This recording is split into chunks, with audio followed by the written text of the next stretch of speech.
നിലവിൽ ഈ കുര്യൻ്റെ വകുപ്പ് സംബന്ധിച്ചുള്ള വിവരങ്ങളൊന്നും തന്നെ ലഭ്യമായിരുന്നില്ല. പക്ഷേ കുര്യൻ്റെ ഈ മന്ത്രിസഭാ പ്രവേശനം സത്യം പറഞ്ഞു കഴിഞ്ഞാൽ ഇത്രയും സർപ്രൈസ് നമുക്ക് ഒരു വിഷയത്തിൽ ഈ സമീപകാലത്തൊന്നും ഉണ്ടായിട്ടുണ്ടോ എന്ന് പോലും സംശയമാണ്. അതായത് ഞാനിപ്പം ഈ വസന്തേട്ടൻ്റെയൊക്കെ ലൈവിൻ്റെ സമയത്ത് ഈ ഡൽഹിയിലെ കേരള ഹൗസിൽ വിളിച്ച് അന്വേഷിക്കുകയായിരുന്നു ഈ കുര്യൻ്റെ മുറി ഏതൊക്കെയായിരുന്നെന്നോ. ഇന്ന് രാവിലെ അദ്ദേഹം കേരള ഹൗസിൽ വന്നു. റൂം നമ്പർ 308 അദ്ദേഹം കുറച്ച് സമയം വിശ്രമിച്ചിരുന്നു. അതിനുശേഷം ആരോടും പറഞ്ഞിരുന്നില്ല.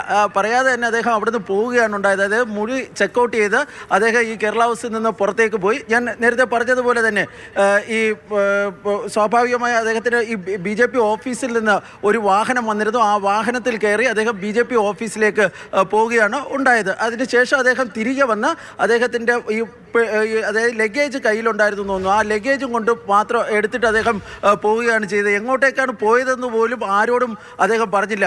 രാവിലെ ഈ കേരള ഹൗസിലെ ഭക്ഷണമൊക്കെ കഴിക്കാൻ, അതായത് നിയുക്ത കേന്ദ്രമന്ത്രി ഇത്രയും ഈ തള്ളി അവിടെ ഇന്ന് ഭയങ്കര തിരക്കായിരുന്നു കേരള ഹൗസിൽ രാവിലെ. കാരണം മുഖ്യമന്ത്രി പിണറായി വിജയനുണ്ട്, CPM സംസ്ഥാന സെക്രട്ടറി MP ഗോവിന്ദനുണ്ട്, ഗവർണറുണ്ട്. അവരുടെയൊക്കെ മുഖ്യമന്ത്രിയുടെയും ഗവർണറുടെയൊക്കെ സുരക്ഷാ ജീവനക്കാരുള്ള ദിവസം ഈ കേരള ഹൗസിൽ ഭക്ഷണത്തിൻ്റെയൊക്കെ വലിയ തിരക്കാണ്. ആ തിരക്കിനിടയിൽ കാത്തുകെട്ടി നിന്ന് അദ്ദേഹം ഭക്ഷണമൊക്കെ കഴിച്ചിട്ടാണ് ഇങ്ങനെ പോയതെന്നുള്ള ആ സമയത്ത് ഒന്നും തന്നെ നേരെ പോകുന്നത് മോദി 3.0-ലേക്കാണല്ലേ? അല്ല, ദിവിഷ, അതിൽ ഏറ്റവും പ്രധാനപ്പെട്ട കാര്യം, അതായത് ഈ മന്ത്രിസഭയെ സംബന്ധിച്ചുള്ള ചർച്ചകൾ രാവിലെ മുതൽ പല ലൈവുകൾ ഈ കേരള ഹൗസിലെ പാൻട്രിയിൽ തന്നെ ഒരു വലിയ TV ഒക്കെ ഇരുന്ന് ആ TV-യിലിരുന്ന് ഈ ചർച്ചകളൊക്കെ ഇന്ന് രാവിലെ മുതൽ വിവിധ ചാനലുകൾ, മാതൃഭൂമി ചാനലിൻ്റെ ഈ റിപ്പോർട്ടിംഗ് ഉൾപ്പെടെ അവിടെ പലരും കണ്ടുകൊണ്ടൊക്കെ ഇരിക്കുകയായിരുന്നു. ജോർജ് കുര്യനും അവിടെ ഇരുന്ന് കഴിച്ച് ഇന്ന് രാവിലെ കേരള ദോശയും വടയും ഒക്കെ കഴിച്ചിട്ട് നിങ്ങളെല്ലാം അവിടെ നിന്ന് തത്സമയം ഇങ്ങനെ വിവരങ്ങൾ എല്ലാ ചാനൽ റിപ്പോർട്ടർമാരും പറയുമ്പോൾ അദ്ദേഹം അപ്പുറത്ത് ഒരു ചായയും കുടിച്ചിരുന്ന നടക്കട്ടെ ഇന്നസെന്റിന്റെ മുഖഭാവത്തെ അനുസ്മരിപ്പിക്കുന്ന രീതിയിൽ അല്ലേ എല്ലാവരെയും നോക്കി ഒന്ന് ചിരിച്ചിട്ടുണ്ടാകണം.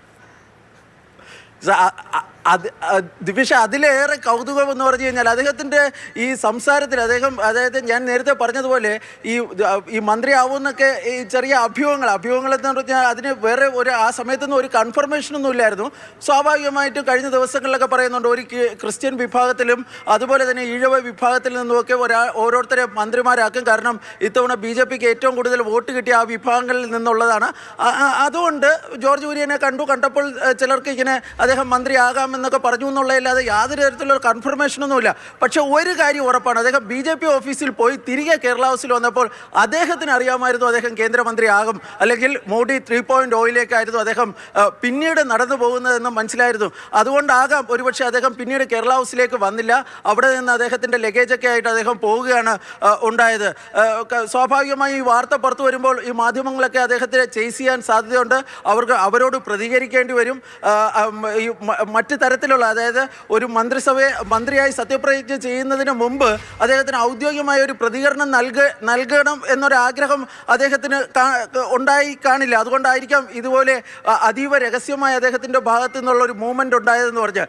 ഞാൻ നേരത്തെ ഈ ലൈവിൽ കേൾക്കുകയായിരുന്നു, ജോർജ് കുര്യൻ്റെ ഭാര്യ, അവർ ദീർഘകാലം ഡൽഹിയിൽ ജോലി ചെയ്തിരുന്നു. അവർ വളരെ നിഷ്കളങ്കമായിട്ടായിരുന്നു പറഞ്ഞത്, ഞാൻ ഇപ്പോഴും അറിഞ്ഞിട്ടില്ല, എന്നോട് പറഞ്ഞിട്ടില്ല എന്നൊക്കെ. അതിലൊന്നും ഒരു അത്ഭുതവും ആർക്കും വേണ്ട. കാരണം ജോർജ് കുര്യൻ അങ്ങനെയാണ്. അദ്ദേഹത്തിന് ഈ കിട്ടുന്ന നേട്ടങ്ങളൊന്നും അദ്ദേഹം ഈ പറയുന്നത് പോലെ ഈ ക്യാമറകളിലോ അല്ലെങ്കിൽ നാട്ടുകാരുടെ അടുത്തോ വിളിച്ചു പറയുന്ന ഒരു വ്യക്തിയല്ല.